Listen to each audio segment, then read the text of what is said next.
Devin Heroux is with us, CBC Sports, 65 days till the Olympic Games. How are you, Dev? Day off yesterday. Couldn't have had a better day for it, hey?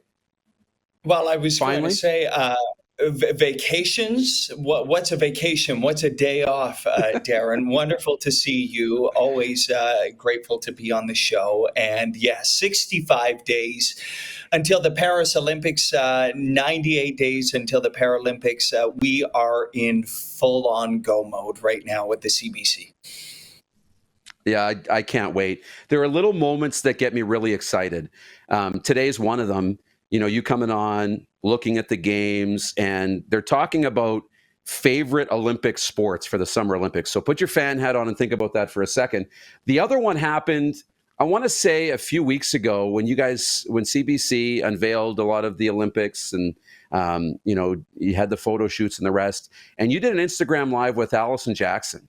And I met her when I went out to Trinity Western with the show. Barrett Croft was the men's hockey coach. He brought us out some of his recruiting money. We did a couple of live shows from there, and I met her. She came on the show live, and we hit it off. We're on Instagram following. So I saw her on the Instagram, and I was captivated watching, and it got me really excited for the summer. So, it's going to be here before we know it. So, yeah. Yeah, well, Jackson is dancing. What a performer she is. Her whole MO is that she's going to have fun. She's going to cycle, a great cyclist for Canada. She won a huge event last year in France, in Paris, actually. So she's on track to perform. You know, Darren, I've been thinking a lot about this because growing up in Saskatchewan and really falling in love with the Olympics in 98, that was sort of when the Olympic dream came alive for me because of Sandra Schmirler and that team.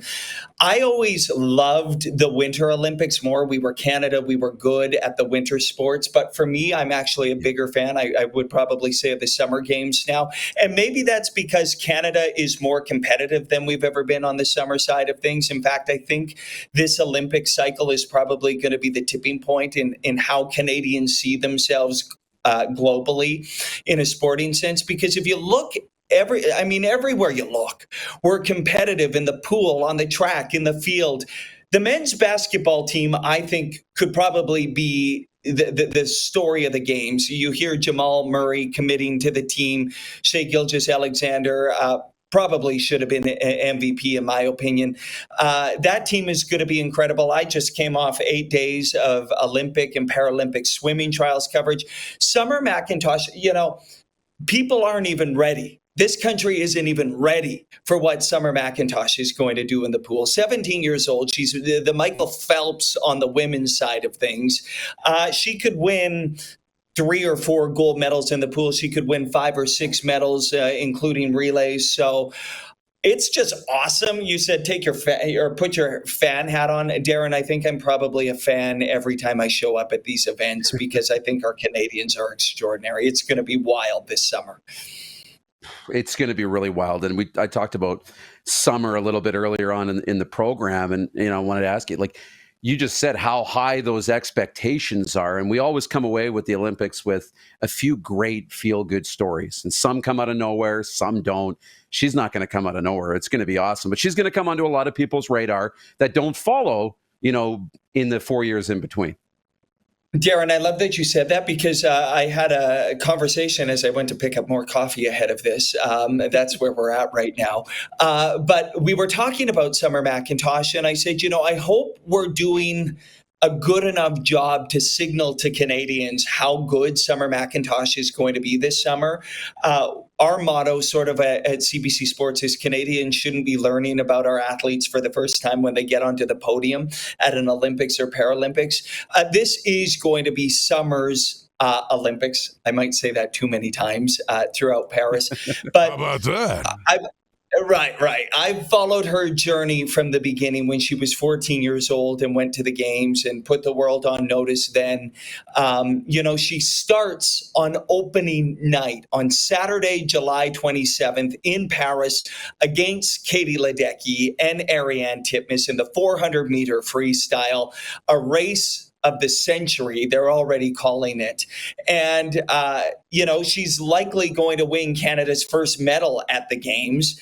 And it's just going to really set the tone for how I think these games are going to go. I have never, in my years of reporting, followed an athlete who has trained the way she does. It is the most intentional, relentless training you've ever seen. And so I just love the fact that there are going to be millions of Canadians who are finally going to get to see what I've been ranting about for the last 3 years on the biggest stage of the world. And when you talk about great expectations, she says the only pressure I feel is the pressure I put on myself. She's unflappable. She's poised. I forget she's 17 years old. She's going to set the pool on fire in Paris this summer. Unbelievable. Prior to her, it was Penny Oleksiak, the young phenom swimmer that, set Canada on fire. Now she's going to go to Paris, but what's the latest on her race to try and qualify for the individual events? Yeah, it's complicated, right? Because I think, so many Canadians know swimming through Penny Oleksiak, as you say, 16 years old in 2016. She won 4 medals there, followed up with 3 more medals. She's Canada's most decorated Olympian, Darren. And what was wild for me is we didn't talk that much about her throughout all of that. And then we had to wait 5 days until her marquee event, the 100-meter freestyle. She comes 0.05 seconds short of the Olympic qualifying standard. She won the race. She's going to be a part of the relay teams and will play a pivotal role in the relays. But she wants those individual events. And so what I'm learning is that it sounds like Penny Oleksiak is actually going to try and meet that Olympic qualification standard. She can do that at a sanctioned event, a World Aquatic sanctioned event. She has to swim under that standard before June 24th. I'm hearing rumblings that it actually might take place in Europe towards the end of June. In fact, probably just a couple of days before that cutoff. I love a motivated Penny Oleksiak. I think it's a really cool story that this is someone who sort of burst onto the scene, went through a bunch of injuries. She's told me she's gone through hell and back with all of her injuries. And now she's motivated again because I think there's a lot of personal pride on the line. So I'm excited for Penny. I'm going to be at the pool talking to our athletes throughout all of it. And I go from the pool to the track and field right after that. So, I picked some easy sports, light work in Paris, Darren. Oh, yeah, totally. Leanne's favorite is the rowing, loves the rowing, actually wants to try it one day. I'm more old school. I think more traditionalist. I love the track. The track for me is it. And so my question to you is, Andre DeGrasse and our track team, what's the expectation for Canada on the track? Love it. I'm such a fan of track as well. I think it's so pure, right? I mean, you line a bunch of people up on a line and you basically run as fast as you can. And that there's nothing to it, right? You don't have to know how to do this or that. You just run. And Andre DeGrasse is pretty good at running. Listen, this is a guy who has competed in the last 2 Olympics. He's won a medal every single time he's competed in every event at the Olympics. 6 for 6. We've taken it for granted as Canadians. He's incredible. I'm a little concerned at this point. We had a show this morning. We talked about it. He posted a 10.19 in the 100-meter at the Diamond League this weekend. He hasn't cracked the 10-second barrier in the 100-meter for 3 years since he won bronze at the Tokyo Olympics that year in 2021. He needs to meet 10 seconds to be able to qualify for the event in Paris. Do I think he'll get there? Yes, because he thrives under the pressure and always seems to peak at the right time. What I'm excited about is a men's 4x100 meter relay team. I was in the Bahamas a couple of weeks ago with Andre and that very veteran, experienced 4x100 meter team. The Americans won. The Canadians came in second. Noah Lyles, unsurprisingly, is a brash smack-talking American. He was asked, what's your rivalry with the Canadians like? And he said, who? The reporter thought Lyles couldn't hear him. So he said, Canada. And Lyles said, who? And kept saying, who? Major disrespect, Darren. And so you better believe that Aaron Brown and the Canadians, Andre DeGrasse, they heard that. I was in Eugene at the World Championships when that quartet stunned the Americans.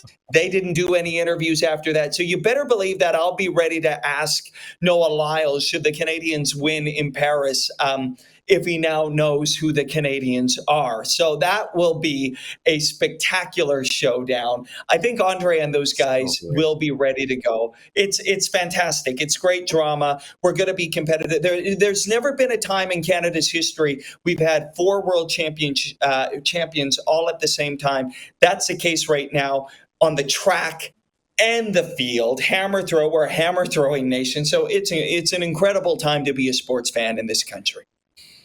Reminds me of Donovan Bailey and Michael Johnson and the rivalry they had and who was the world's fastest man. It'll be curious. Now the relay, that's where it's at. Look, you mentioned hammer throw. I don't want to scoop you because I want everybody to go watch it. But tell me about Ethan Katzberg because you're really excited about this kid. Thank you for that. Yeah, and I put a lot into this. I traveled to Portugal. Somebody's got to do these trips to Portugal and Bahamas. Sure. But I was in Portugal, right? I was in Portugal with Ethan Katzberg, 22 years old, the youngest ever and only Canadian hammer throw world champion on the men's side. Listen, Dylan Armstrong is his coach, a shot putter, won bronze in the 2008 Olympics. Armstrong basically was looking for somebody to put everything he learned in his sporting experience into an athlete. And he found it in Ethan Katzberg, this 6'6" giant of a guy that has this long flowing hair. They set up shop in the Algarve in Portugal. And I went down there and I spent 3 days with these hulking men. Hilariously, they rented this tiny little European car, so I was jammed in the car with their hammer throwing equipment and the two of them, and we went to practice and we went on the beach and I saw their life. And so they were toiling away down there, and then they burst out onto the scene in the first competition of the year. Ethan Katzberg just catapults the hammer 84 meters, the furthest throw in the sport in 15 years. This guy's unstoppable. He's a heavy favorite. You can check out the long form profile on cbcsports.ca. It's everywhere today. But this is a guy who I think is going to win Olympic gold.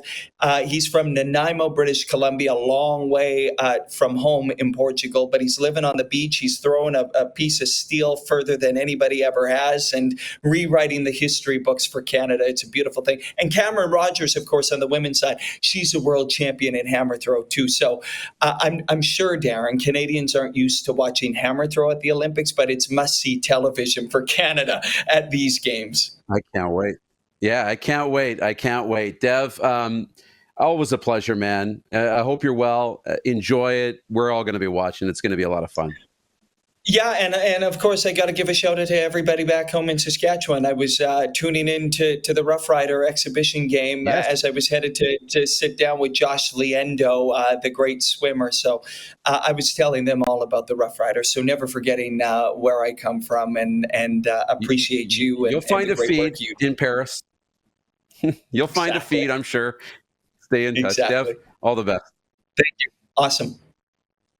Devin Heroux, CBC Sports, be leading the coverage from Paris and the Summer Olympic Games, 65 days away. Man, doesn't that get you excited?